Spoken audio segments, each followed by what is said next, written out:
Good afternoon, good afternoon, good afternoon, and welcome, welcome, welcome. Welcome to KCG Consulting Services and our conference for this evening. Are we headed for civil war? Civility and justice for all does matter. Good afternoon, good afternoon.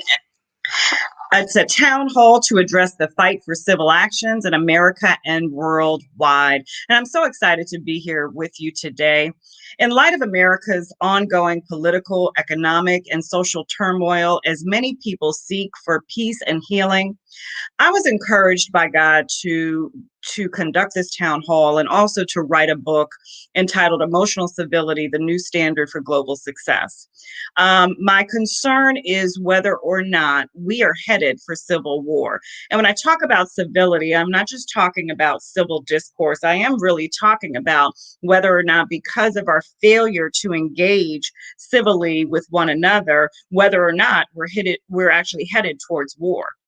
And as a pastor, as a scholar, as a lawyer, as a business consultant, I am concerned that these issues must be conquered. And so tonight, I have a panel of experts in the field of civility to join me today to tackle that question and address the impact that civility has had worldwide, and hopefully empower all listeners with the tools that are needed to apply civility as a standard in our life. I'm so concerned that we have lost our way as it relates to civil discourse, and particularly in America over the last 4 years under the Trump administration, and what we've been fighting with in America, whether it's political issues, social justice issues, race issues. I believe that we're losing our way because we are not applying civility as a standard.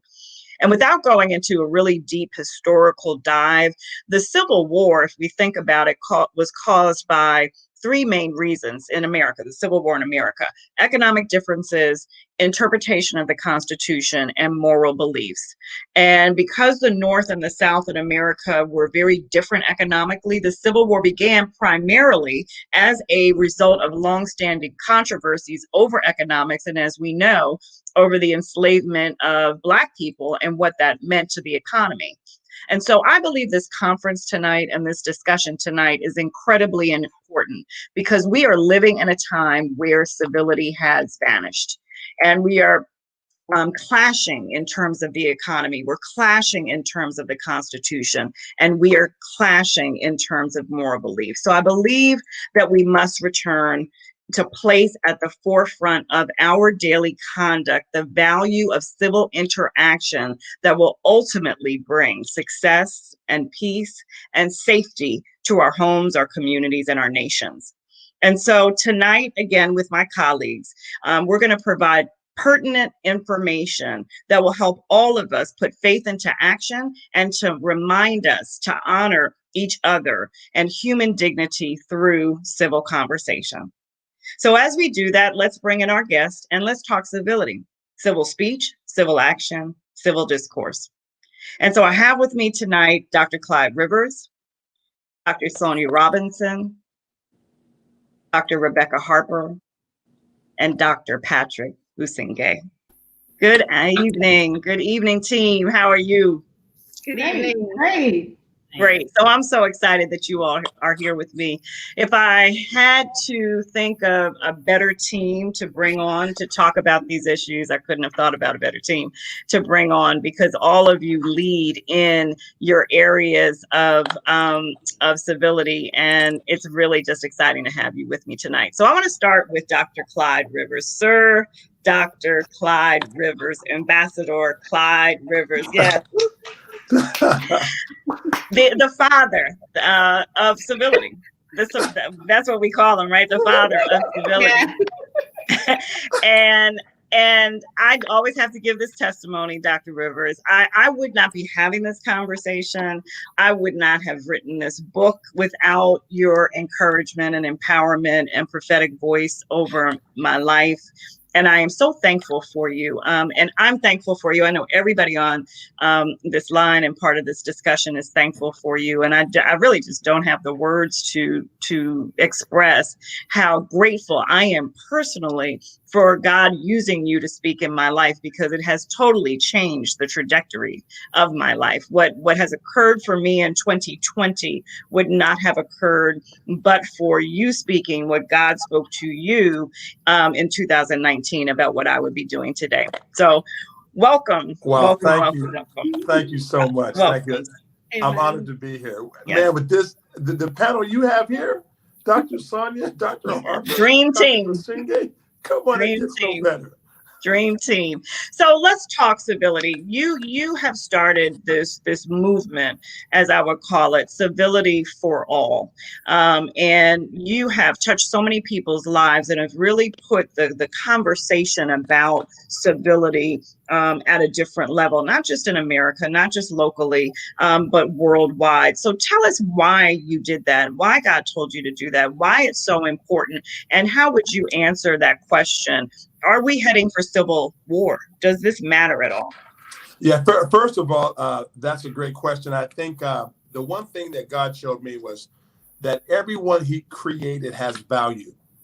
So if his creation is being minimized, then our world is missing out on contributions. See, I believe there's 7.8 billion people in the world, and they all have an answer for one of the 7.8 billion people. So because really people solve each other's problems. Mm-hmm. So I have a mandate from God to make sure his image in people is protected. Yes. And you asked me, do I think we're headed for a civil war? No, because, and I'll give you the reasons why. Mm-hmm. Every institution in 50 countries would have to break down. And I don't think the institutions are going to break down. I believe there'll be pockets of extremists mm-hmm. on like all sides that may have clashes. And I don't believe the institution, because I believe 80% of people can have a dialogue. Yes. 10% on both sides cannot. Mm-hmm. And the actual media gives that 10% 90% of the time. Mm-hmm. So the image is bigger. For the image of that makes it bigger than it really is in the hearts of people. People are actually angry, and one of the big things is I believe we're having an actual ideological clash. Yes, I believe our civil war is over an old ideology and a new one coming up from the young kids. So they have another way of thinking, and the old wants to fight it. So I see that's a major part of where our clash will come. Great. And that's good. We're going to come back to that, because I do agree. And my hope is that we are not headed towards civil war. And I think with people like you at the helm of the discourse of civility, it will not occur. And I do believe that ideological differences is really the root of the problem here, and definitely how media plays on that 10%, which does tend to fan the flame and fuel the fire of the discourse as opposed to solution. And so when we talk about media and the importance of communication, I could not think of a better person than the guru of communication, as we call her, Dr. Sonia Robinson, who I am so pleased to have met through you and have had the pleasure to be on her show. And it was like we knew each other for years. But I wanted to talk to you, Dr. Robinson, because what you have done is really made sure that in terms of media presence, that we're talking facts and we're talking positivity. And for me, and we'll talk about emotional stability in a minute, but for me, and even wanting to do this this conference and have this platform, we hear too much of the negativity. We hear too much about the problems, but we don't often hear about solutions. So talk to me about why you decided to actually start the show, because I heard your testimony and you didn't want to do it at first.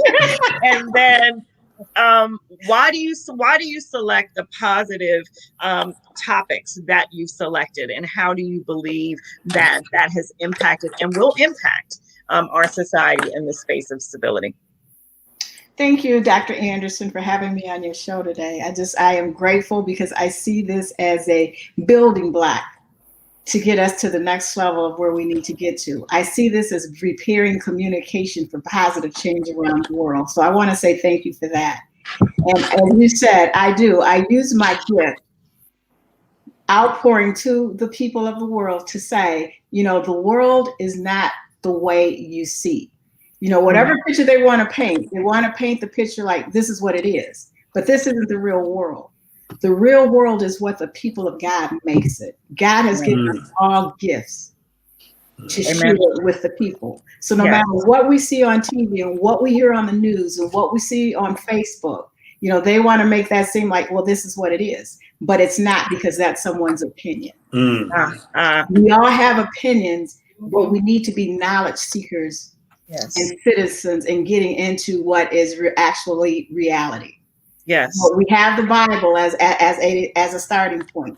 And then we have all these other books that we could be reading to get additional knowledge. We don't have to believe what somebody tells us. That's good. I have an opinion, but does that mean that's right? No. You have an opinion. Does it mean that it's right? No. But what we need to be able to do is sit down and dialogue. Yes. And understand each other's differences. And that's not what we're doing today. And a good point of that is, I've watched, I think it was CNN I was watching the other day, and the commentator was interviewing the guy, and they asked him why he thought Trump won. He said he didn't know. I'm like, you're listening to everything that's being said instead of forming your own opinion. Yes. So my thing is, we can listen to each other, but please listen to each other's side of what we're thinking and what we mean. Just don't take what somebody says and say that that's gospel, because 9 times out of 10 it isn't.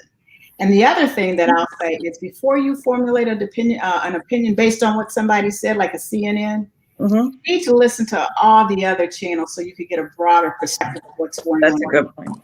You may not like Fox. I don't like Fox, but I'll listen to it just to make sure I'm getting both sides of everything before I come out with an opinion.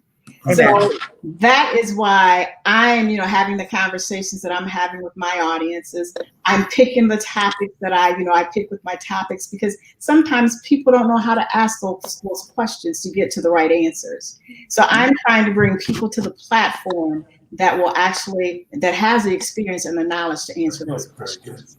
Awesome. And we appreciate you, and you do it well. And so what I get from that is that the civility, and these are not my words, but I'm going to own them today.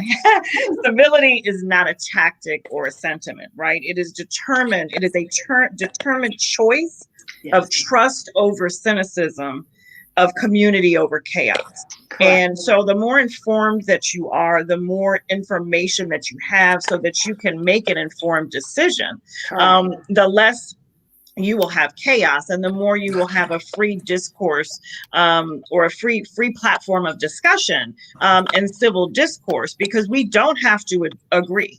We don't have to agree. And that's sort of the beauty of America. That's the beauty, God made us as unique individuals, right? We're all different people with different giftings, with different talents.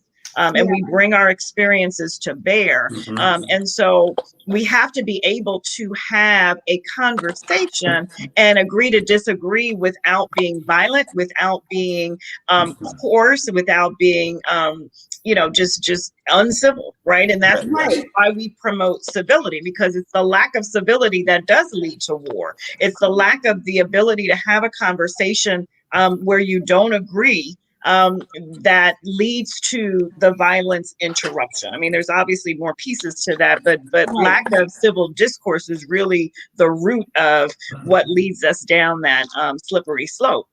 And so, Dr. Harper, you are the godmother now. We got the godfather of civility, we have the guru of communication, and then we have the godmother of family civility. And I welcome you from Canada. And I really do appreciate you being here. The work that you're doing around family civility is absolutely phenomenal, is absolutely groundbreaking and trailblazing. And when I say so much needed, again, words don't describe how much we need the work that you're doing, because the family is the foundation of everything that we do. what we pour into our children, what we allow to be poured into our children, what we want to, because the family and the wife and the husband represent, right, what God and his church, his bride, the family represents what God wants to see replicated on this earth. And so spending the time and the dedication that you've made to speak to families about civility, I believe is critical. So talk to the listeners and talk to us about why you even chose to focus on family civility, and talk to us about the importance of family civility as the foundation. Because if we can build that foundation at home, then when our children go out, when our wives go out, when our husbands go out, when our brothers and sisters go out to discourse in the community, they're doing it with a foundation of civility, right? And they're doing it with a foundation of inclusion. So talk to us about the importance of family civility and why you're doing what you're doing. Thank you so much, Dr. Anderson. And I feel blessed and honored to be on this show. Let me define family civility. And I have two definitions. The family civility when it comes to the family itself, and then the family civility of how a nation should treat a family. So let's start with the family. Family civility is when family members accept and are civil to each other for their strengths and their individuality, not based on their birth order or cultural position, which is kind of powerful because when we look at civility, a lot we hear about, and Dr. Rivers, I'm again the mentor, the godfather, he speaks about the golden rule, about do unto others as you'd like them to do unto you. Unfortunately, because we oppress even our own family members because they may be the youngest child, or they may be different and not fitting into the mold of what the family should be, we feel, and we're raising people who don't feel they're worth anything, so therefore they treat others how they feel they should be treated. And we have to start bringing up the confidence and the self-worth of our individuals, and it's done by saying, I value my member of my family because they bring a vibrant personality, and they bring love, and they bring this to this group, this household. And these are the strengths. And so when I teach family civility workers to go into the homes, the first thing we do is work on healing the family before we even start helping the family. And we have to heal. And what are we healing? Again, now that goes to family civility on a national or nation level, where when equity and family civility is when equity, support, and civility is shown to all families, no matter their race, no matter their gender, no matter their sexuality, different abilities, biologicalism, and formation.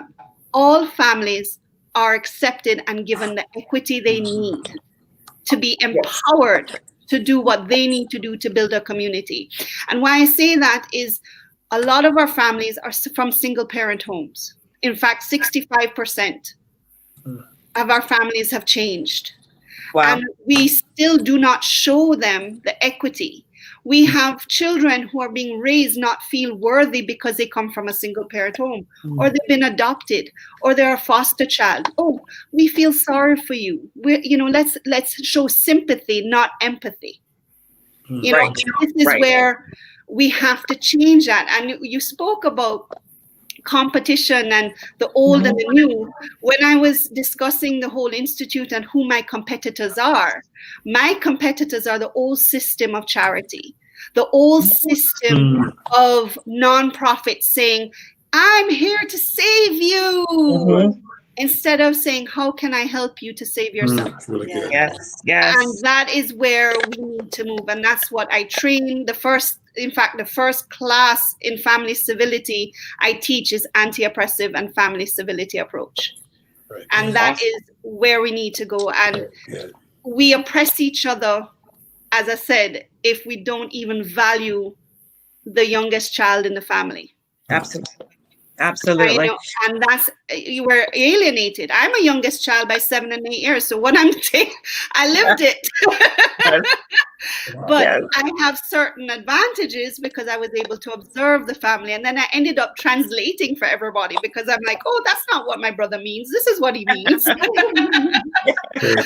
that Yes. value of being the youngest and having Yes. to do certain things and being forced to do it because of your position, Mhm. you know, we have to break away and say, you know what?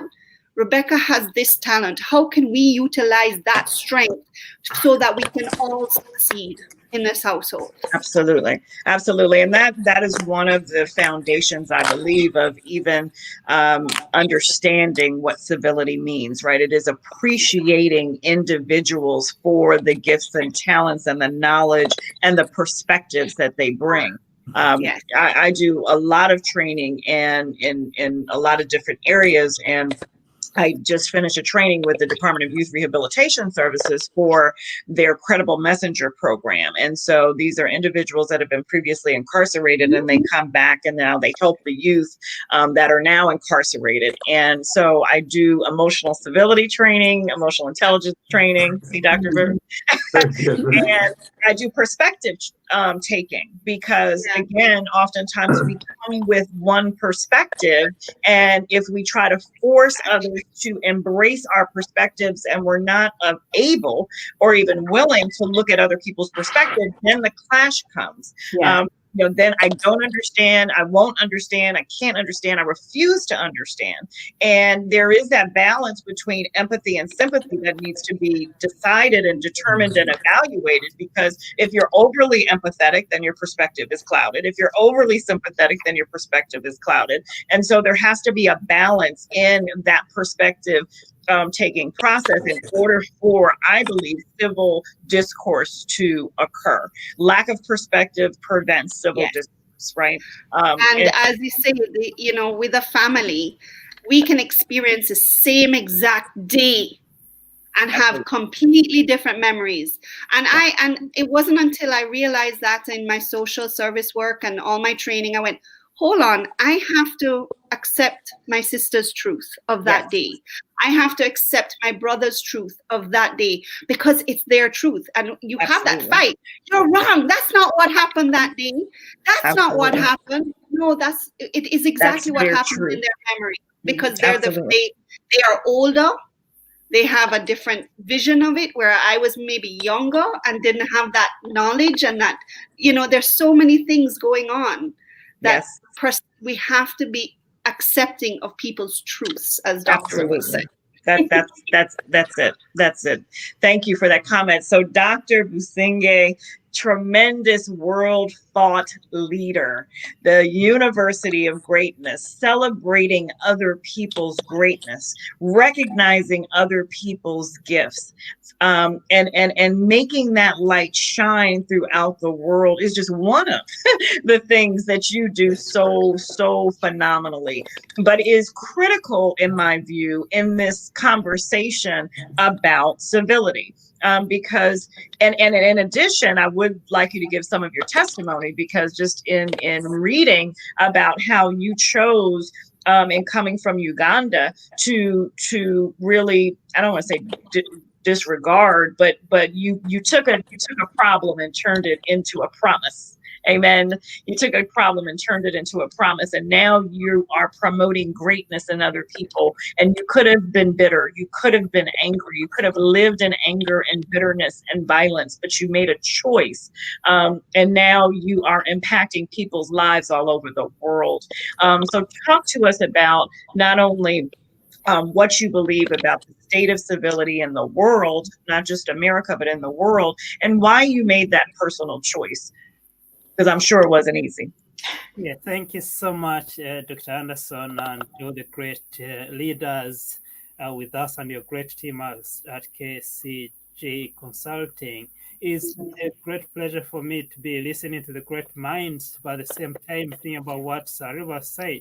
We might not be heading for civil war, but I still think that, yes, there might not be war physically out there, but the most destructive war is a war that takes place between the two ears.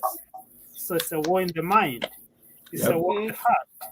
And that's what affects the family we just talked about, Dr. Harper just told us about. the war happened in the family, in that individual seated on that dining table or seated on their bed having their meal, wherever they might be having their meal. And how that is communicated to the public, Dr. Robinson told us. We have news, then we have fake news, and then we have other news, and then we have good news. So there's too many types of news is out there. So some people make the choice to see at what is happening outside, and that control them. Or what we try to do at greatness, or what we've tried to do on my personal circumstances. Coming from Uganda, I remember one day we had just finished our dinner, and then that was in the night, and all of a sudden hearing bullets. So we had to run out with me, with my siblings and my parents, run out into the banana plantations. And that's where we spent the whole night. Why am I telling you this story? I'm telling that I grew up in a situation where there was physical war, but I would have let that war take me down. I would have gone through the violent route and picked up a gun or started to fight others or become a nuisance in the public or in the community. But I did not let that war live in me. Why? Because I believe that my life was more than just that. I believe that I had that God-given purpose, of which would be the culmination of my life. In other words, why am I living? What's the use for my life? Am I going to use my life just to do things which are not enhancing the community or distracting the community, or doing things that are enabling the community to celebrate who they are? So we could focus on the negatives happening in the community, on the war. We could focus on the negatives happening in the individual. And then I decided not to focus on that. I decided to focus on the positively already given gift that each one of us have. As a great Dr. Martin Luther King, he said, not everybody can be famous, but everyone can be great. Yes, yes. Because great is determined by serving. Really good. So Yes. what we do is serving. What we do is helping others. Realize we highlight the great news about that person. Yes. Celebrate them through Greatness University, through the Greatness Awards, through the World Book of Greatness. We're highlighting the great news. In Christianity, we have the good news, we have the great news, we have the fake news, then we have the real news. We have the news. So we focus on the great news, and that's what we bring to the world. And that's Amen. It's my purpose for my Christian. Amen. Amen. Amen. And we are grateful. We are so grateful for that. So, Dr. Rivers, and this is everybody now, because we want to have an open discussion. So we have all of this competing information.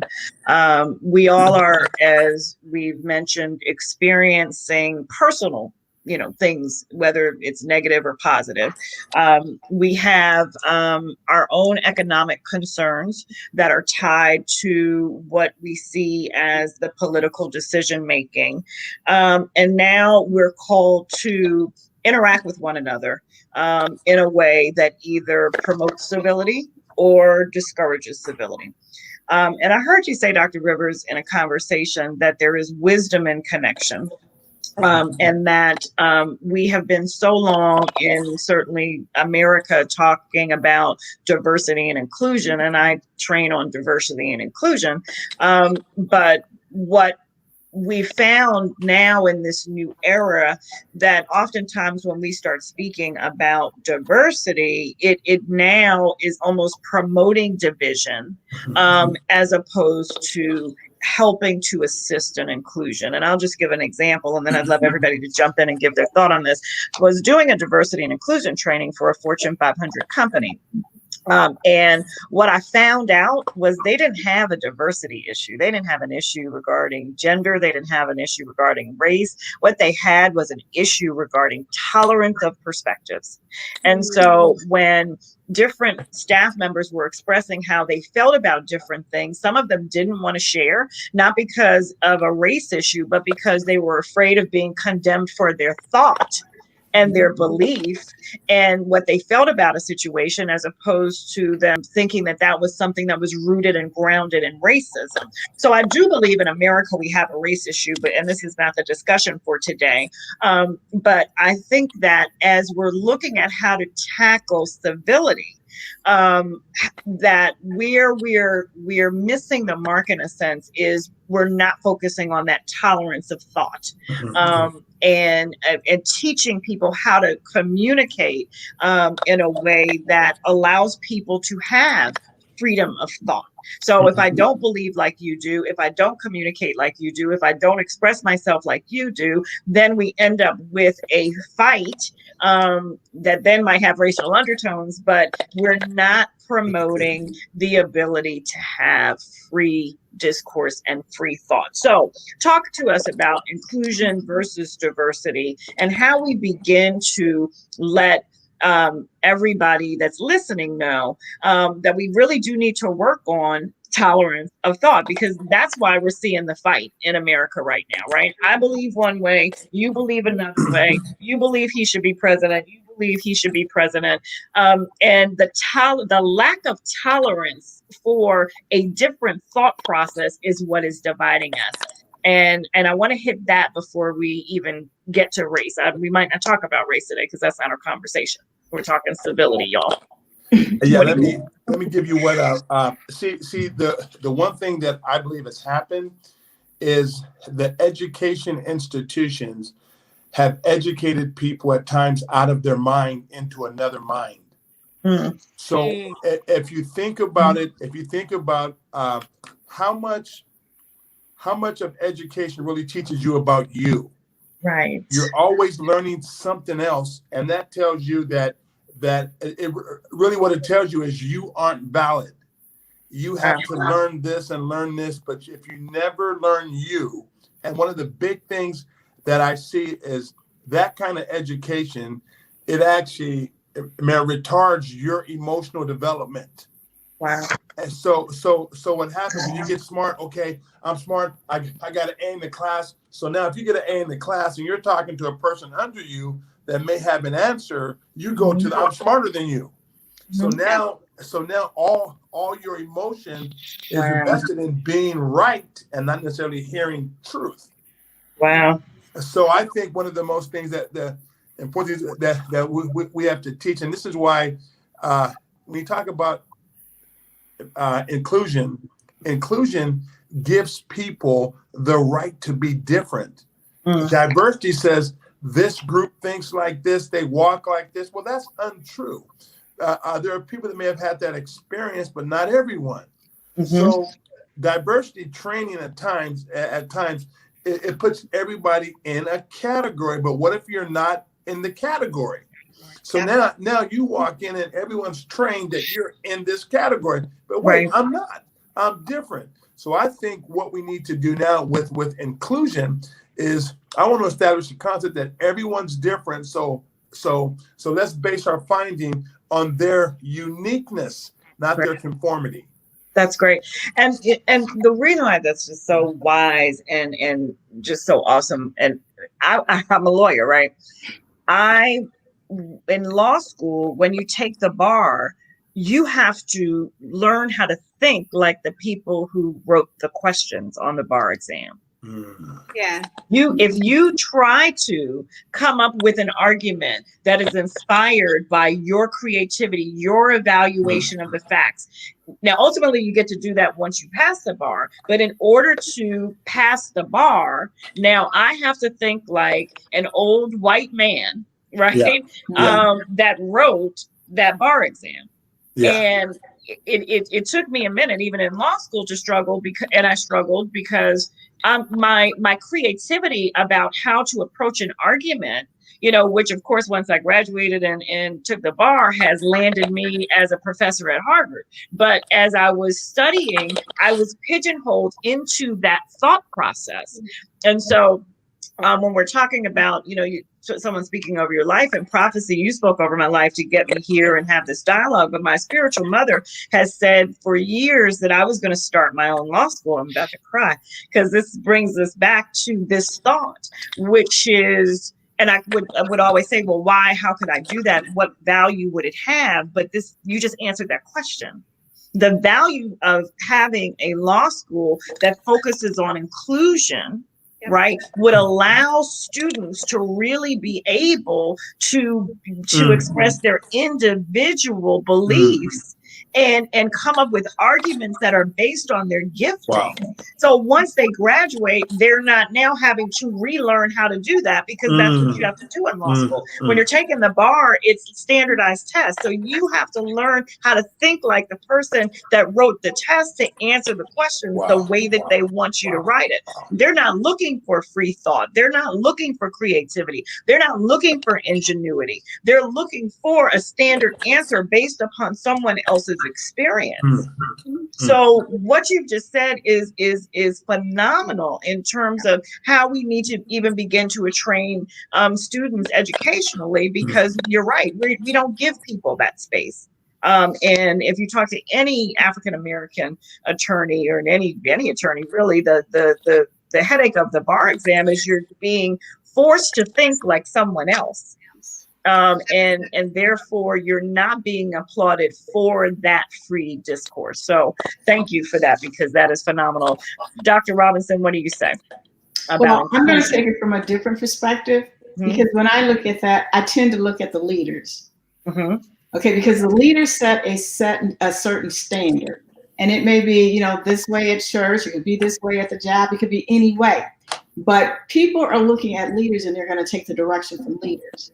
And if I'm used to going into a meeting all the time, and they'll send you a note and say, this is what we want to discuss in the meeting, and this is the outcome that we're looking for, but yet you get in the meeting and you start to give your opinion, then they start slapping down your opinion, because they already have their mind set up, already have their mind made up. And so when you go in this meeting, everybody's sitting around the table like, oh, this is just a waste of time. Why are we in this meeting? Why did they even call this meeting? Because they already know what they want to do. So what you end up doing is stifling the people in the area. That's right. So remember, communication is the critical part of anything. Yes. It sets the environment, so that people feel engaged. They feel free to share their ideas. And, and once you get away from that, you sort of lose, you lose the creativity within the people in the group. So they just sit back and they don't say anything. And especially if you have a diverse group of people from all areas, because if you really want to see a project flourish, you need to have everyone's input. That's right. You need to have everybody's input in order for something to, to manifest. That's right. Once you get that, you're going to sit there and get what you always get. That's right. Always gotten. And so, what I try to do when I'm in a meeting is that, and I've said in plenty of meetings where I even get phone calls where I'm sitting on the phone and they're saying this, that, or the other. And then I go to give my opinion and it was like, well, no, I think we should do it this way. And then by the time the conversation is over, I really want to say, well, why did you have me here? Yeah. Because my is to do something different. Yes. It's not working for us this way. So let's try something else. At least say, well, what are your ideas? Correct. So the last meeting that I had, and they wanted to have it specifically with me.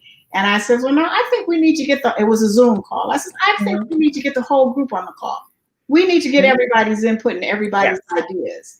And by the time we were done with that, oh, I love that. I love that.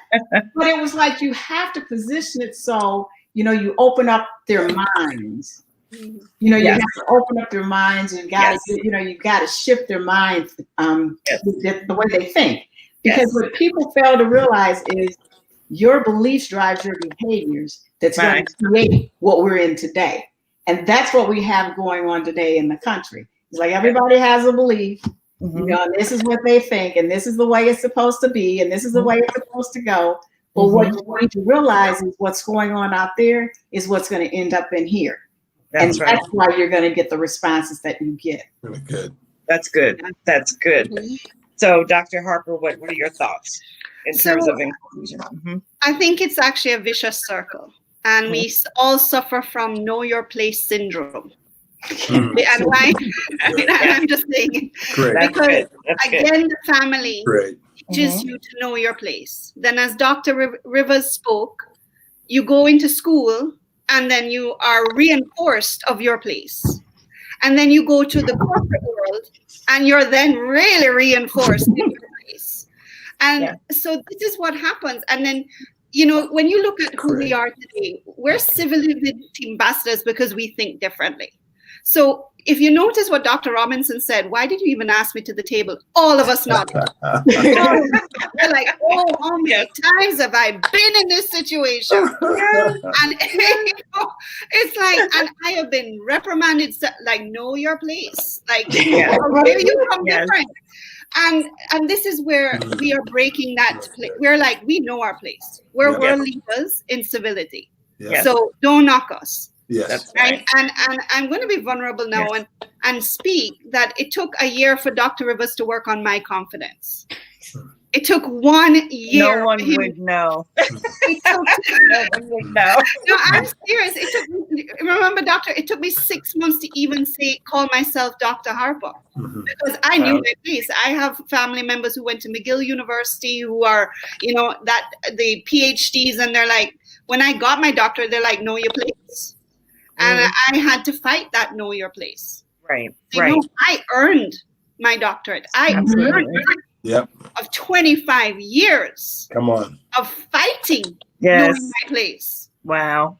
And this is what we need to do. And as Dr. Robinson said, I mean, and when you go to the corporate side and you were saying people are afraid and the inclusion and diversity, we don't even accept our family situations in corporate. So when I do workshops on family civility, the corporate responsibility for family civility, the first thing I say is, okay, you need to change sick leave to family leave. Yes. Number one, you have to have family feel proud, a single mother feel proud to go to their boss and say, hey, my kid needs me today. I am taking my leave. Instead of saying, which is worse, portraying and implementing the sick role to say, I have a headache, I have a stomachache, I have to take off work. First, you're teaching the person to lie. And then they feel so bad about lying, they actually get the headache or the stomachache, and then they can't even feed their family. You know what I mean? So one of the things of corporate family civility is accepting, hey, I have single mothers, I have single fathers, I have employees that need to take time for my family because our children are worth it. Yes. Right? Yes, they are absolutely. worth my mommy and my daddy or my grandma or my godmommy. They took the time from work to be with me because I needed them. Therefore, I am worthy. Wow. And instilling that, right? Instilling that globally, having conversations, constantly letting people know. That's why civility for all is so critical, Dr. And it costs nothing. It costs nothing. You already have the sick leave there. It's too. Yes. So just switch it. Yes. And you get more value, right? You get more value out of the people that are working for you if you treat them with civility. This is a concept of civility that should be ingrained right in our system. We shouldn't have to fight for it. Having, like you said, to fight for it then creates a discourse. It creates a lack of comfort. It creates people that then become sick because they're not taking the time that they need to attend to the things that they need to attend to as a human being. That's a civil response. $32.8 billion is actually the cost of absenteeism, where the family member, the parent is at work, but they're so guilty of what they're missing at home, and they're not actually working. They're just there. That's a good point. Right. That's a great point. And I did the research because, I mean, I'm not, as I said, I'm not going to, it's a 2-day workshop, but, you know, it's $2.8 billion being wasted on absenteeism, as I call it, presenteeism. You're present, but you're not really present. You're not there. Wow. Wow. So, Dr. Busingye, for inclusion, just from a global perspective. So I'm just thinking about the conversation that has been going on, and it's mainly based on the individual and how the individual fits into the community and how that community either receives that individual, includes them, excludes that individual. So what about if we thought about humanity, civility, for example? It's really good, Patrick. From my That's African good. perspective, and according to African philosophy, one of the key things from one of the books, James Mbiti is one of the Kenyan philosophers, he said in his book, he says African philosophy is based on the view of philosophy of the human person, anthropology, is that I am because you are. Since you are, therefore I am. So I cannot be human by myself. We're human together. And that's what Desmond Tutu talks about in his book, called No Peace Without Forgiveness, is it? No future without forgiveness. He says we belong to a band of life. So if we start thinking about us here as a human community or humanity civility, then things could change, because if one part of that humanity is paining, then the whole humanity is paining. Yeah. Yes. That part of that humanity is cut off. Yes. Then some part is missing. We're not human because we're missing something. Right. And that's why in Africa we come to with the concept of what is about this interaction. Can't hear you. I hear something. The recognition that we cannot exist by ourselves, that we exist together. Well, let me just read you this important quote from Archbishop Desmond Tutu from South Africa, Nobel Peace Prize winner. He says, "A person with Ubuntu is open and available to others, affirming of others, does not feel threatened that others are able and good, for he or she has a proper self-assurance that comes from knowing that he or she belongs in a greater who is diminished when others are humiliated or diminished, when others are tortured or oppressed, or treated as if they were less than who they are." And that's what the conversation we've been about. So what we're lacking is the humanity civility. Yes. The Ubuntu that we end up excluding some others from the table of humanity. That's right. We include others because we are based on the individual criteria, or criterion which we've set ourselves. Okay, this one can be included, it can be excluded. This is human. This is less human. This is able. This one is disabled, and that continues and continues. So I think we have to think about globally, how can we work together as human beings? And you can start coming up with the coronavirus vaccine being discovered in different places. Some countries are saying, "Oh, we have to first treat our nationals. We can't export it yet to other countries until we've vaccinated all our people on this continent." What is that? If it's available, then make it for everyone. Make it available for everybody. Right. Care about the whole humanity, because as Sarivas keeps saying, it's just one virus which started off somewhere in Wuhan in China, and now it has locked down the whole world.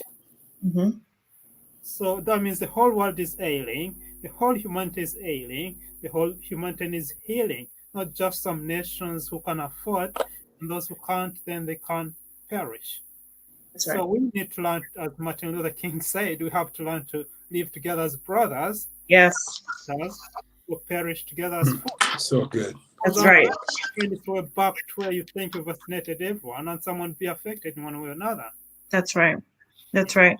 That is so profound, and just the concept of humanity civility is something that It's another thing to work on, Dr. My God, trust me, I'm on it. It's gonna be a chapter in my I'm book. on it. I'll give you credit as the preacher say, Dr. Patrick. I'll give you credit for it. But it is if we would begin to think of everything we do as a humanitarian response as opposed to an individual response, which really, again, when I heard you, Dr. Rivers, talk about, it's not diversity and inclusion, it's just inclusion, right? If we think about it, humanity, we think of the whole being. Yeah. Right. So even though God created us with different gifts and talents, we are man, we are woman, we are human beings, we are his children, right? And so we all have the same status to God. There's no one big I or little you. We are one human being that God credits, and that God loves, and that God represents, and that God gifts, and that God keeps, and that God covers, and that God saves, and that God protects, regardless of what we look like or how we think. It has been years of the whole issue of diversity and fragmenting and class and systems that has caused this fracture, and then promotes incivility, because I then believe I'm more of a human being, as you've kind of suggested, Dr. Patrick, than someone else, whether it's because of the color of my skin, whether it's because of my gender, whether it's because of the money that I make, whether it's because of the type of job that I have. All of a sudden, I'm more of a human being. So I have a right to be uncivil to you because I think of myself differently. And really the system of diversity, while at one point it really did work to our advantage, I think it is now working against us in that conversation of inclusion and civility, because what I look like or how I think or how I communicate should not control whether or not you are civil or uncivil to me, which is that whole, which is one of the reasons why I'm writing this book about emotional civility. Because if we take all of these concepts that you've talked about, even the example that you gave, Dr. Robinson, in the workplace or in the corporate workplace or the family or on the global platform, and I don't agree in the boardroom with you. So we have the team together, but I don't agree. I should be able to say that I don't agree, right? Yeah. Without you downing me for my disagreement, for my thought, right? And my thought is upon who God made me.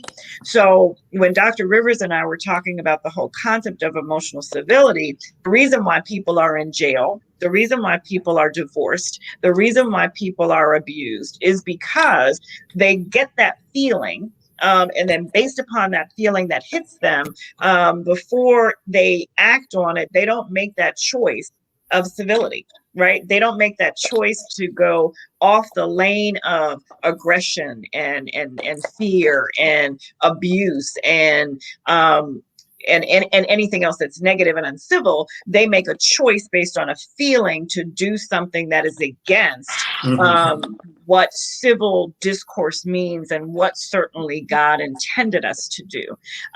And diversity in essence, at this point, I think in our humanity, in our system, has caused a divide that then dictates a negative response as opposed to a positive response.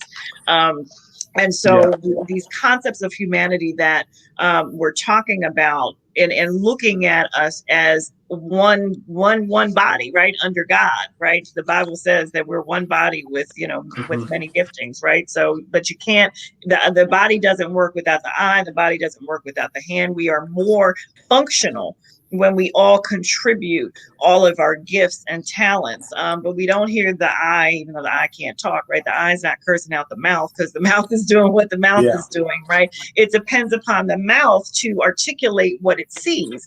And both hands use one another. But for some reason, again, globally, certainly nationally, we have gotten to a point, and we've been there for a long time, where we are intolerant of people's diverse issues or thought process, and instead of looking at as human issues with and looking at us all as human beings with different thoughts based on different experiences, I am judging you by what you regarding what you say by my experience without giving credence to yours. Yeah. And that is why I'm concerned.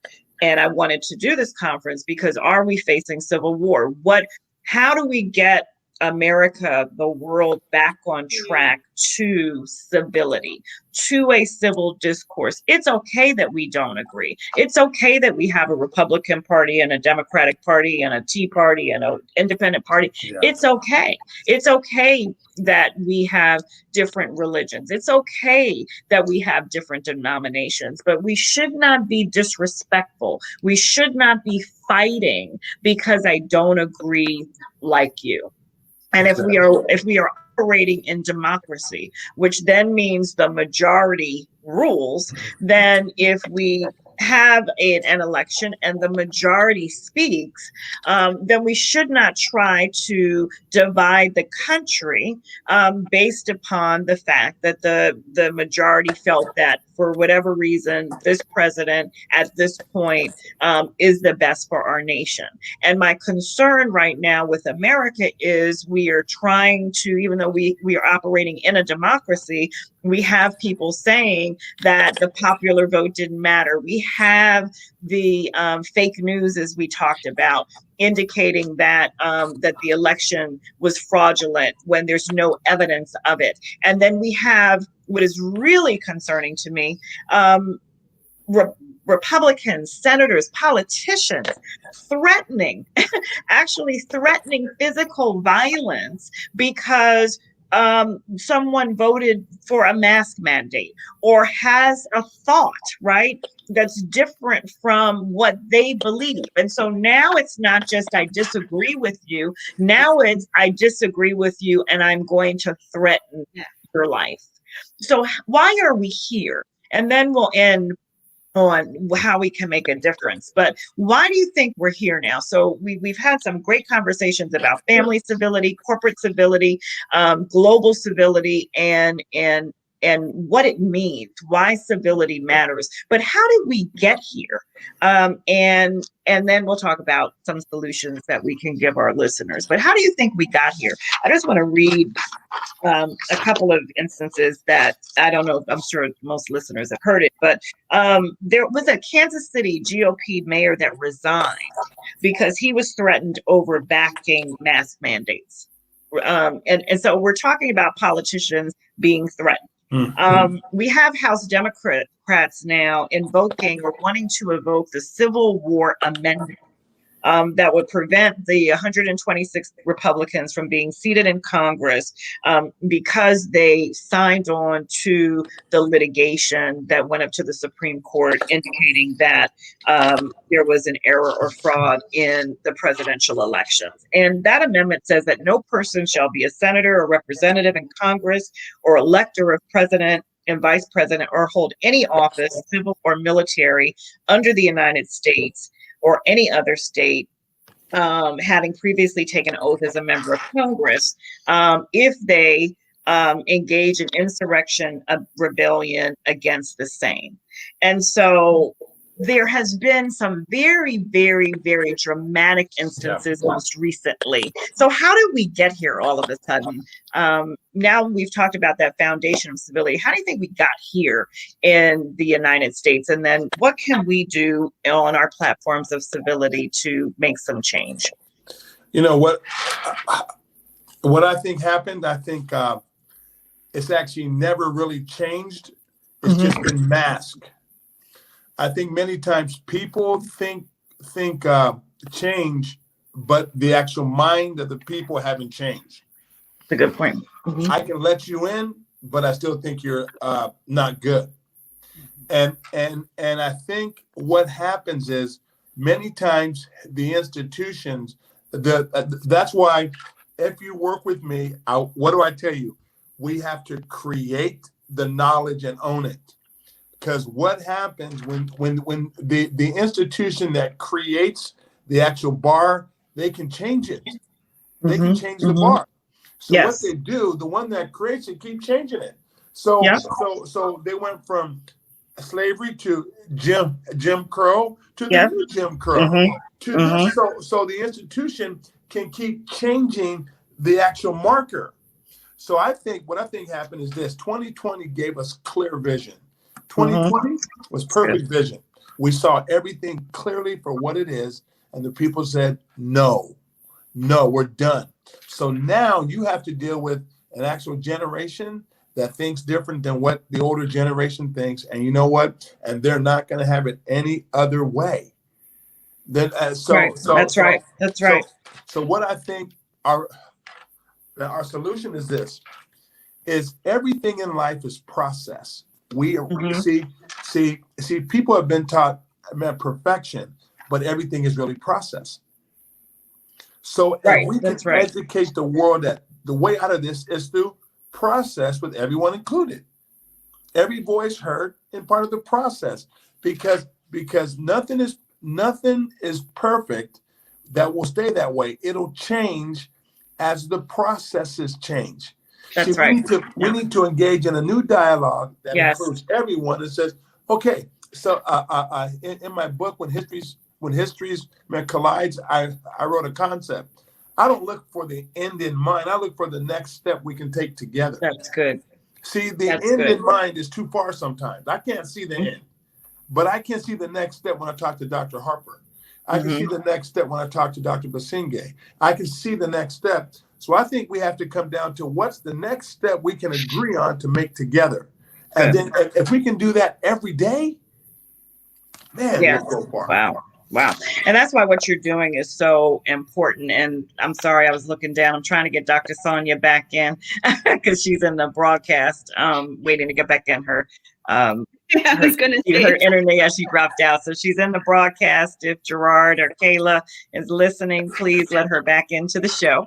But what is so phenomenal about what you're doing, Dr. Rivers, and what we're so appreciative of is exactly what you said. So it's hard to take that one big bite, but as you said, if you look at it as a process, and what you've done and really God has done through you is evaluated, and totally God, right? Totally the anointing that's on your life, to identify in individuals that gifting that brings that piece of the puzzle. And then if we all operate in those giftings and we all take those steps, we then can move the narrative. We then can move the needle. We then can come up with solution. But you're right. If we try to look at it as a be all to end all, then that's almost impossible to tackle, right? Because as you said, this isn't anything new, right? This really isn't anything new. What it's done is just exposed, it's unmasked, it's just highlighted something that's always been there. But that doesn't mean that it has to always be there. And that's why we're here tonight, right? That's why we've committed to do what we're doing in the space that God has placed us. And so I agree. And I believe that you're absolutely right. Dr. Harper, what do you think? No, I agree. I think God has finally said to open the doors. He's come back, and, we can interpret scriptures however we want. But I think what has happened is technology has allowed everybody to have a voice. We all now have opportunities where we are no longer being sheltered. We all have a voice. We have through social media, and that is the positive of technology. Yes. We can say about the negative being overloaded with opinions, but I think what you're saying tonight is that it's allowing everybody to have their opinion. And we are having this discourse, like you are saying, where I accept your opinion, and we have these talks on social media. Sometimes it gets terrible, but you can also delete the comment. Right. Sometimes it becomes uncivil. We have that opportunity to say delete. Whereas if we're in each other's face, it's very hard to de-escalate an uncivil situation. Whereas here it is easier. But to go back to the initial question about solution, and you speak about the law and justice, I want to work with you, Dr. Anderson, because divorce and the winning and losing of family separation is It's a big issue. for me. It is. It literally sends the tone of every family. It's almost like you're being punished for not being a nuclear family. That's how it feels. I've been through it, and I feel I got punished because I had to separate and divorce. And exactly, and we all have the conversation, and this is going back to another conversation, Dr. And don't be in the Black church and be a preacher. Then it's even. I feel you. Yes. And one of the things that I'm trying to advocate for is that family civility workers can go into a home and do 6 weeks of supportive counseling, and the family come together and decide how this separation is going to happen. Yeah. And there's so many options. One of the options I love, and I'm not promoting, like, I just love it personally. Yeah. Right. Where the kids keep the home and the parents move out. And then every week the parents pack up and move in with the children. So they have that ability, and we're the ones who pack the bags. Got it. And when I heard that, it resonated with me because, when we first started, it was like my poor kids would forget their blanket that they needed to sleep, or they forgot a book. And when they go to school, because they don't have the right uniform, because I'm coming from Jamaica, we had uniform. And if you didn't have the right uniform, or if you didn't have, we mixed days were like uniform, and then you had a PE uniform. And if you got the D wrong and you had to wear your uniform and not your PE uniform, it was telling everybody, hey, my parents are divorced, and you're being punished because you're wearing the wrong uniform. Right. That's right. And that's right. So again, we have to look at the diversity of family and accept all family types. Yes. And be able to have the beginning of a judicial system, not the white male nuclear family system, right? But that's right. A system that we can all come together and say, how can we work as a group? Yes. To ensure that every member of the family is acknowledged. Yes. Their strengths are seen. Yes. And we able to make this work, because parents do not get along. It's just. It happens, right? It happens. And even I have a brief story which just always breaks my heart. It was a client, no longer representing him because I was also in the church. So as pastor, attorney, it was a kind of a conflict of interest. So I thought I was better serving him as the pastor as opposed to the counsel. But he was separated. Child was born with a lot of special needs because the mother was addicted to drugs. And he ended up losing his child. He lost his apartment because he was at the hospital all the time with the child and couldn't work. And so because he was homeless, sleeping in the car, he lost the child. A white family ended up adopting or was the emergency foster family for the child. And instead of them empowering him to be the father and the mother to get off drugs, to be the mother, even though reunification in the system is a goal, again, talking about inclusion and diversity, right? And civility, they're still in court trying to, now the child's 5, and trying to come up with a solution where the child can permanently live with the white family. And as the pastor, I keep telling him the one thing that this child will always know, because he's been visiting, he calls him dad. I said, when he's 15, he's going to wonder why they took you. And if the answer is because you were sleeping in your car, then the question is, why didn't they give him a car? Why didn't they get a job? Why didn't they give him housing so that he could live with his child, as opposed to promoting separation? And it caused some very uncivil moments. So when you're dealing with those issues in the family, whether it's divorce, whether it's something like that, it ends up with incivility and right? Because Correct. you're dealing with hurt, and you're dealing with pain, and you're dealing with frustration, and you're dealing with fear, and no one's answering those questions, right? No one is addressing those emotions. Hence my book, right? Emotional Civility. We're telling you to stuff it. We're telling you to disregard it. We're telling you not to, as Dr. Patrick said, be human. We're telling you to be something that you're not. And the response when you're told to be inhuman, when you're told to act in a way that we as human beings created by God are supposed to act, is the result is instability. The result is instability. There's no civility in divorce. There's none. We need to bring civility into the family courts. Yes, I agree. And a judge cannot decide on, and I have immense stories of my own personal experience, and it was in Jamaica. And this is where you're coming from. And then worse yet, things change in your life. So your children grow and they evolve. And you have to find money to hire a lawyer, to go back to court, to ask the spouse to say, okay, things have changed. Right. Because that's how the system is set up.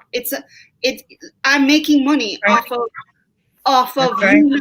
Again, you're being punished and being shown instability because you don't want to be a nuclear family.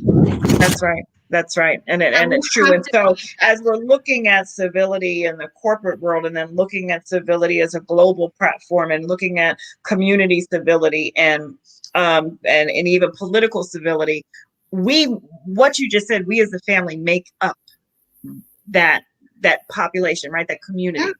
And so if we're frustrated and dealing with incivility in this realm of our life, right, or this corner of our life, then when we come into a situation like the boardroom, when we come into a situation with a global conversation, then we're going to interact in an uncivil manner because of the foundation that's lacking, right? We have completely put incivility towards different types of family. Absolutely. Absolutely. And it's actually systemic. It is. It's systemic racism to any family who's not a nuclear family. Yes. And so the challenge for me, and then Dr. Sonia, I'd like you to speak to it, but the challenge for me, again, and the reason why I'm writing this book is because we are human beings, right? And so we have emotions, and we do act on emotions, and even in the space of emotional intelligence, the components and the hallmarks are self-awareness, self-regulation, social skills, empathy.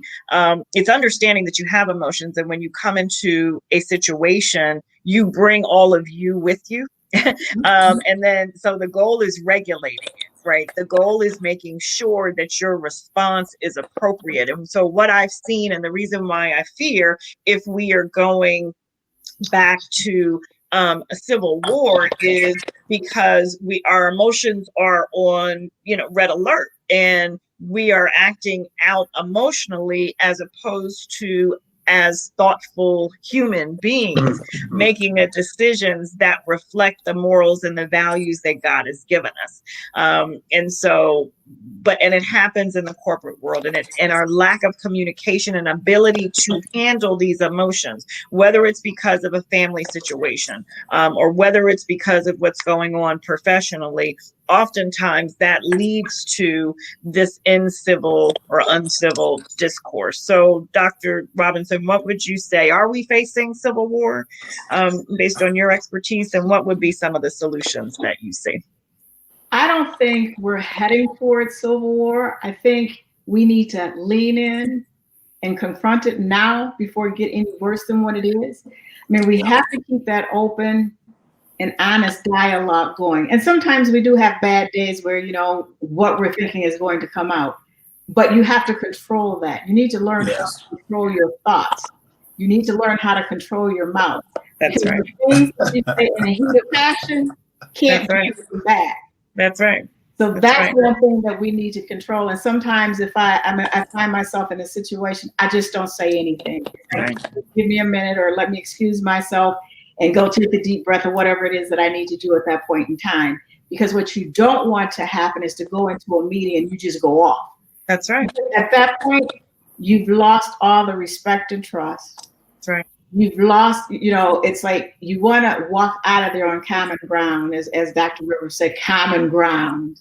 You don't want to, you want to leave there as a friend, more so on a win-win basis. Yeah. Yes. You don't want to go in there and have them think, oh, she's just flippity and whatever. She's just trying to get her point across. She's not interested in trying to make it work. You get all the negative things. So when you go into, a situation, you always have to be calm about it, no matter how you may feel. Very good. You just got to put on that face.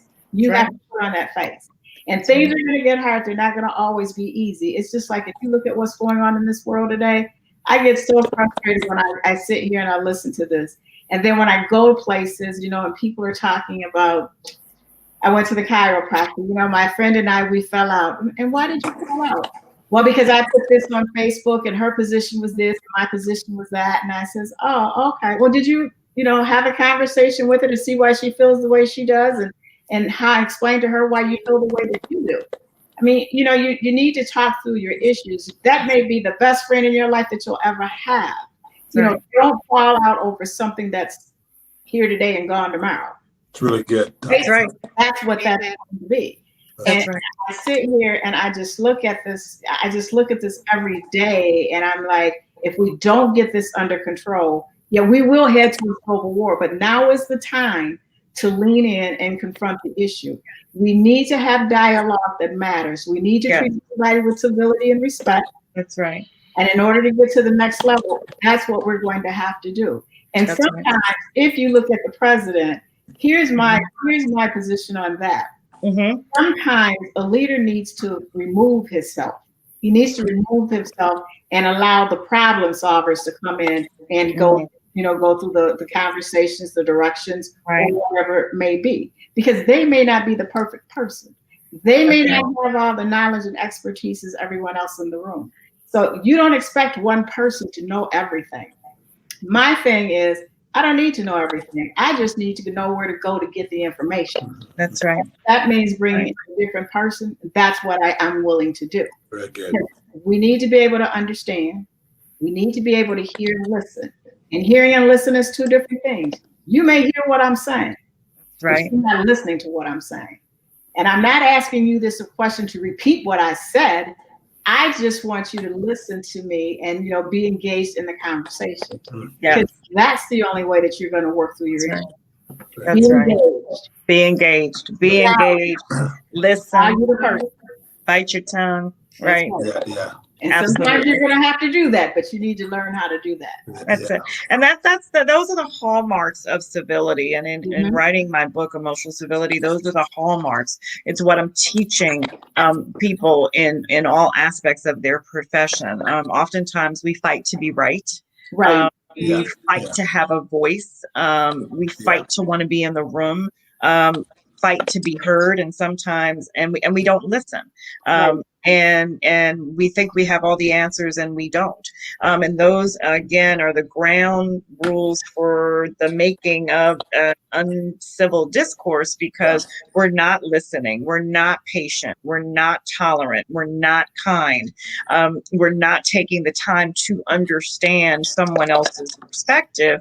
And now, if we're acting like that, that's now playing out in a global setting. So the book, Emotional Civility, the new standard for global success, means that we take these values and morals and communication styles and skills, and we practice them as individuals. We practice them in the family. We practice them in the corporate setting. And so when we stand up in the political arena, in the global stage, we're all operating from that platform of respect, of tolerance, of inclusion, as opposed to I'm the right one, you're the wrong one, you don't understand me, and now I want to fight. And the concern is that's where we're headed. But I love that everyone is saying we might be kind of there, but it's not too late. Right. And the other thing you want to remember is, how is it coming across to people from different countries? when they see. So that's what I was about to ask, Doctor. Whereas That would be right on. We're right here, Doctor. At one point in time, Yes. the U.S. may have been the premier, Yes. but the U.S. is no longer there. So And it's talk not to us, even- Dr. Patrick, it's not because about you and I, right yes. all the time. So sometimes you just need to walk away from there, because right now what we're trying to do is come together as one. Yes. We're trying So, to and the other thing that we need to think about as we talk through that issue is that, you know, sometimes you can just watch a person's body language to tell where they're coming from. Absolutely. Whether they, you know, if they're really engaged as to what you're saying. Right. You know, because you may have Very to good. spin it or come at them a different way. So all those things you need to watch when you're dealing with, you know, civil matters and, you know, conversations, just to keep people engaged and wanting to work with you. You know what, Dr. Ashton, there's a book that I want us to all five of us next year. I want to do a book called No Fault Collaboration. All right. And I want to explain what it is briefly, just a minute. Yes. No fault means, your truth is your truth. It's not your fault. Let's dialogue without having the emotion of right and wrong. That's right. Let's look at the situation. No fault collaboration. I love it. I love it. I'm in. I'm in. I'm in. Yes. Yes. I'm in. Yes. So, Dr. Patrick, how are we looking on the world stage? I'm gonna come back to that because that's how we're gonna end. Dr. Rivers, No Fault Collaboration book coming out 2021. 2021. Yes, but how are we being perceived as a nation on the world stage? And one thing, again, in preparing for today, I read something that really was riveting to me. There was a doctor, she was a psychologist out of South Africa, Dr. Madikizela, and they were asking her, what could America learn from South Africa as it related to truth and reconciliation and healing from diversity? And who would ever think that we would look to South Africa in America to talk about how we heal from divisiveness? So how is America looking on the world stage? And for those of us who's watching, what can you tell us about how we should begin to incorporate some of what the world has experienced before, so that we're moving towards healing and reconciliation, as opposed to, again, moving to separation and divisiveness? Thanks so much for asking that question. I remember watching some of these news channels, especially during the Black Lives Matter protests and riots, and some of them would realize that, as it was being reported, that people are paid to go and destroy their own community hospital, destroy their own community police station, destroy their own community hall. So I think there's a need to think about what matters in the community and how to rediscover what to live in a human community. Because one of the things that has happened maybe during that time is that some people have lost a sense of community and community life. So it's all about, possibly all about self-protection. What is in it for me? What is in it for me, rather than what is in it for us. This reminds me of that story. Some of you might have, of course, most of you, I think you do read the Bible. There's one of those in the Good Samaritan story, whereby you have those people who are following the law, they're passing, they're not touching that man who's injured or has been beaten up and robbed, but the Samaritan stops. And one of the key things the Samaritan is asking, is not asking the other people who are just passing by, they're asking the question, what will happen to me if I stop and help that person? What will happen to me is I'm breaking the law. I'm going against the religious practices, the tradition, the culture that I'm living in. But you can ask the question, what will happen to him if I don't stop and help him? So there needs to be that kind of shift, which comes down to being what they call selfless service. The Samaritan is stopping to offer selfless service. In spite of what is going to happen to him, he doesn't really consider himself because he's selfless. He's focusing on the other. And the way he sees selfless service, in order for someone to be a selfless servant, he has to practice certain attitudes. And I think this is what we need globally in order to move to a more civil society,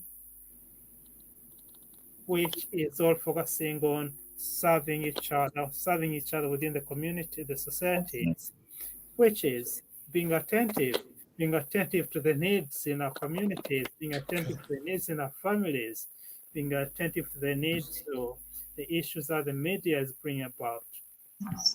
But as we are attentive, we're trying to analyze with our intelligence, we're being intelligent. How are we analyzing what's happening to us? Because some of it could be real news, some could be fake news.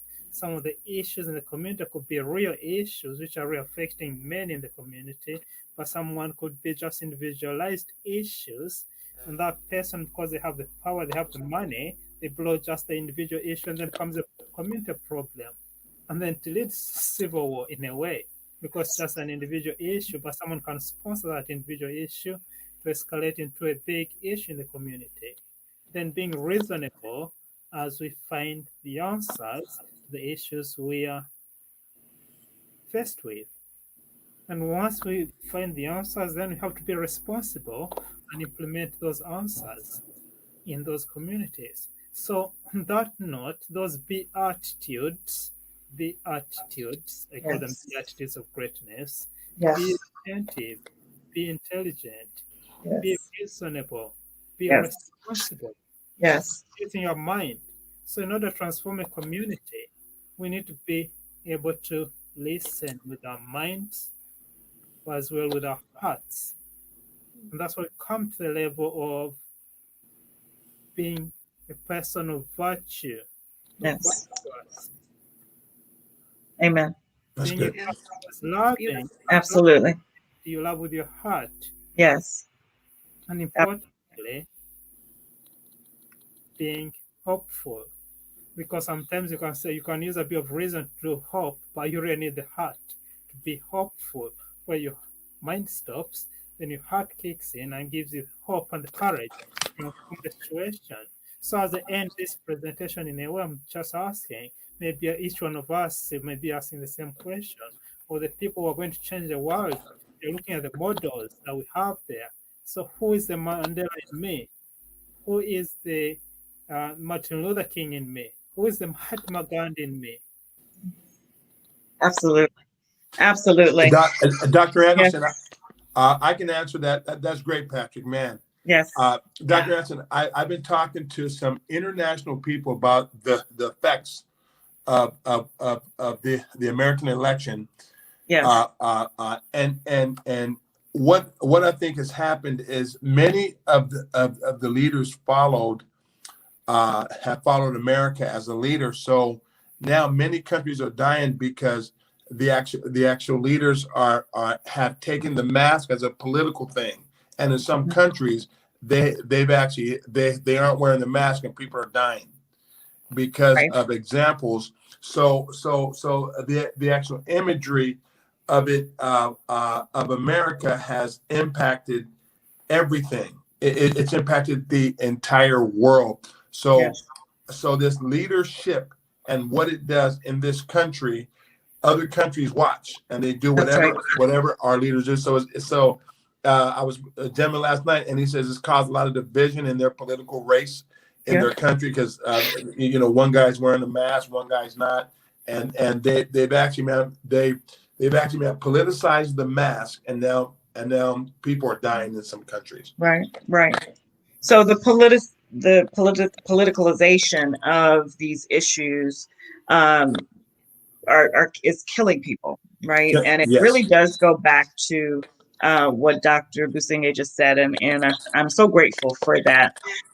It really all comes back to who God made us to be, and what God has called us to do. Yes. And we are servants. And when we do look at any issue, from a platform of servanthood, then we will naturally and organically communicate civilly. Right. When we begin to operate from a platform of individuality, of selfishness, we then begin to look for a divisive answer to simple questions, which if we lead with our heart as opposed to our mind, and if we're leading with a sense of service, we will not experience that fragmentation, that divisiveness, that incivility that we are experiencing now, certainly in America, and that we've seen in different countries, obviously for hundreds of years globally. And so are we headed for civil war? I hope not.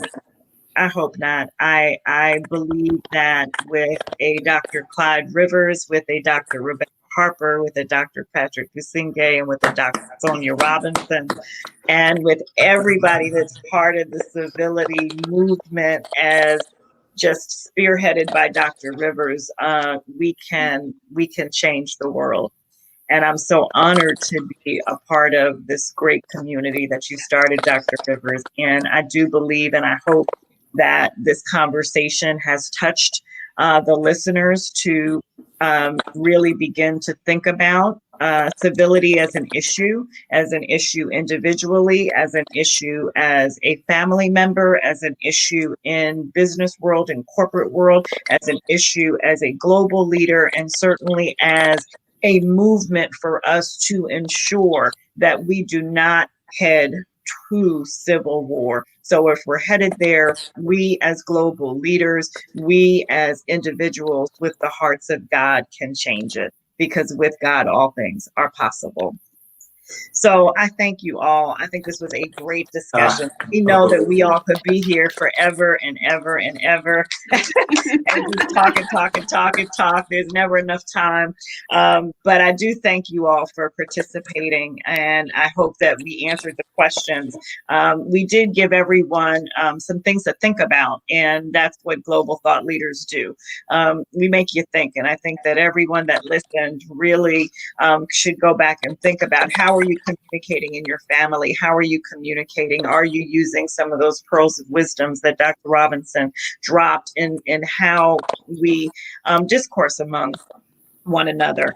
On KCG Consulting Services website, I did develop a pledge of civility. So if you are a person in this world that wants to begin to take up this mantle of civility and be part of this movement, go to my website, Dr. Sharon at kcgllc.org. That's Dr. Sharon at kcgllc.org. That's my email. Website, www.kcgllc.org, www.kcgllc.org. The Civility Pledge is there. It's just a foundation. You guys can take it and run with it. But I would hope that we'd all pledge towards a more civil life. Yes. Civil discourse, civil in our interactions, any space in which we operate in. It says, I pledge to be courteous in behavior and speech. I pledge to communicate with respect, restraint, and responsibility. I pledge to use the skills of tolerance and listening and respect when asserting my views, even when someone does not agree with me. I pledge to use the skills of tolerance when asserting my views, and pledge not to tear down the views of others, no matter how unpleasant or different they might seem. I pledge to use a civil tone of voice in all discourse. I pledge to use civil, nonverbal expressions and cues in all discourse. I pledge to refrain from cyberbullying and will use social media responsibly. I pledge to teach those in my family and who I come into contact with about the benefits of civil discourse. I pledge to have a respect for all points of view. I pledge that all persons I come into contact with will be given an opportunity to express opinions to me without attack. I pledge to model civil behavior in my daily life, and I pledge to uphold ethical standards and to hold myself and others accountable to this civility pledge. I hope that you agree that civility in our nation, in our world, is so needed now. There's so much violence and so much division and so much separation. But we on this line, as men and women of God, first and foremost, pray for you. We pray that in your life that you find a place of civility, peace like never before. We pray that you will begin to embrace and take up this mantle that we think are so important. And I do ask that you contact me if you're interested in learning more about Civility for All. Dr. Clyde Rivers is the founder of that movement. Dr. Rebecca Harper, if you're interested in family civility. Dr. Sonia Robinson, if you're interested in civility regarding business as well as communication, and Dr. Patrick Businge, who is in the United Kingdom and who is built on the foundation of his life, the University of Greatness, to make sure that greatness is brought out of you no matter what you're going through. So thanks for joining us. I look forward to hearing from you. I hope you enjoyed our time together. I certainly enjoyed being with all of my phenomenal guests. You all have a great night. Thanks, guys. Thank you. Thank you.